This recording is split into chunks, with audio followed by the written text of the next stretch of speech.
Welcome to Shri Shri food. જ્યારે આપણે ઢોસા બનાવવાનું વિચારીએ ત્યારે બધાથી પહેલા વિચાર આવે બધાથી મોટું કામ દાળ પલાળવાની, ચોખા પલાળવાનું, પીસવાનું, ફર્મેન્ટેશન માટે મૂકવાનું। તો આજે હું તમારા સાથે શેર કરી રહી છું ક્રિસ્પી ટેસ્ટી રવા બેસનના ઢોસા। તો આજની આપણી રેસીપી છે ઢોસા અને તે બનશે બિલકુલ બહાર રેસ્ટોરન્ટ જેવા ક્રિસ્પી અને એકદમ ટેસ્ટી।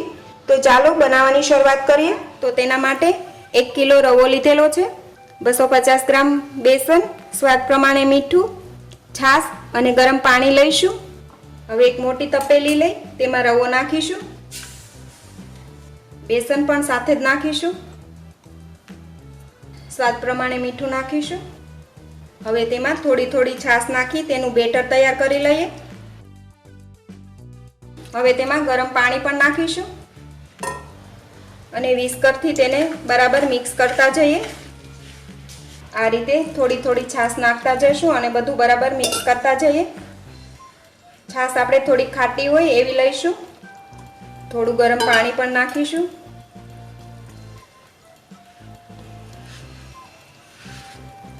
આ રીતે બેટરને બરાબર મિક્સ કરી લેવું, લમ્સ ના રહે એ રીતે મિક્સ કરવું। 1 કિલો રવો હોય તો સામે આપણે 250 ગ્રામ બેસન લીધેલો છે। આટલા બેટરમાંથી 7 થી 8 વ્યક્તિ જમી શકે છે। આ રીતે એકદમ સરસ રીતે મિક્સ કરી લેવું। હવે આ બેટર તૈયાર છે। આ બેટરને આપણે આ રીતે જ રાખીશું, વધારે લિક્વિડ નહીં કરીએ। આ બેટરને તમે 2 કલાક રાખ્યા બાદ પણ પેપર બનાવી શકો છો, તો પણ એ પેપર એકદમ ક્રિસ્પી બનશે।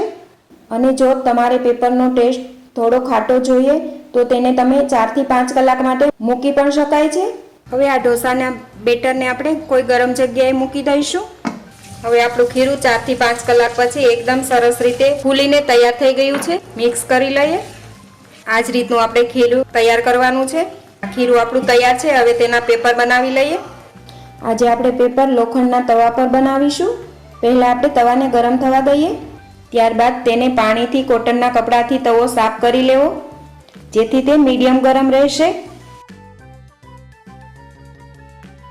હવે તેના ઉપર બેટર નાખીશું। જે સાઈઝનો પેપર બનાવવો હોય એ રીતે આપણે ખીરું નાખીશું। હવે વાટકાથી આપણે પેપર ફેલાવી દઈશું। હવે તેના ઉપર લાલ મરચું નાખીશું અને થોડું તેલ પણ નાખીશું।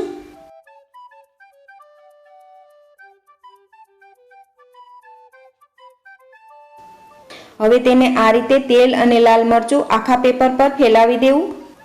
તેલ અને લાલ મરચું આખા પેપર પર ફેલાવાઈ જાય ત્યારબાદ આપણે તેના ઉપર લીલું લસણ નાખીશું। હવે આપણો પેપર એકદમ સરસ રીતે ક્રિસ્પી થઈ ગયો છે, તો તેને આપણે ફોલ્ડ કરી લઈએ। આ રીતે ફોલ્ડ કરી લેવો, અથવા તો તમે રોલ પણ બનાવી શકો છો। તમને જે રીતે પસંદ હોય એ રીતે તમે ફોલ્ડ કરી શકો છો। તો તમે જોઈ શકશો આ પેપર એકદમ ક્રિસ્પી દેખાય છે। તેને આપણે એક પ્લેટમાં મૂકી દઈએ। એ જ રીતે આપણે તવાને પાણીથી કોટનના કપડાથી સાફ કરીશું। ત્યારબાદ પેપર પાથરવું। પેપર બનાવતી વખતે તવો વધારે ગરમ પણ ન હોવો જોઈએ અને ઠંડો પણ ન હોવો જોઈએ, મીડિયમ ગરમ જ તવો રાખવો, જેથી પેપર એકદમ ક્રિસ્પી બને। વધારે પેપર જાડું લાગે તો તેને આ રીતે મારી પાસે સ્ક્વેર છે તેનાથી, નહીતર તાવીથાથી આ રીતે બધી સાઈડથી સરખું કરવું।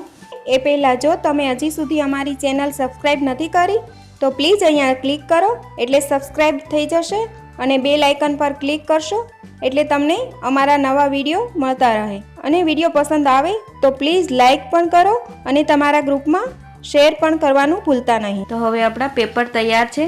તો જોયું ને, એકદમ ક્રિસ્પી પેપર ઢોસા સર્વ કરવા માટે તૈયાર છે।